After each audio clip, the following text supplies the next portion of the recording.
Нийтлэхээр яг үннийг хэлэхэд бол юу болох?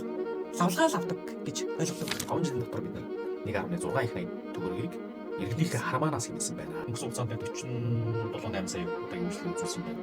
Энэний нэг 85% нь бол яг цэвэр аппликейшн явуулж байгаа. Ийм Монголиа гэж бид нар мэдэн шүү дээ. Одоо би бол яг тэгж бодоод байсан чи ийм Монгол академи гэж сайн тэгж шүү дээ. Актем гэдэг энэ санааг өөрөө нөгөө Эстоны захин засаглалын актемаас санаа авсан. Мянган амар гой гой аппликейшнууд гараад энэ улсын тэр яасан хийсэн гой гой юмнууд орж ирсэн чи хэрэгж чадахгүй болж идэл тэр хэрэггүй шүү дээ. Үгүй дижитал шинжилгээний тулын гурамжууд болсон хүн технологи процесс гэсэн өөр ойлголт. Монгол улс ер нь бол яг захин засаглалаасаа ер нь бусад орнтой харьцуулахад яг индексээр хэдэд явж байгаа. Дэлхийд бараг 1-2-т орох тийм өндөр түвшний үзэл байхгүй. Саяхан бид нар 2 сая хэрэглэгчээ ухтан авсан.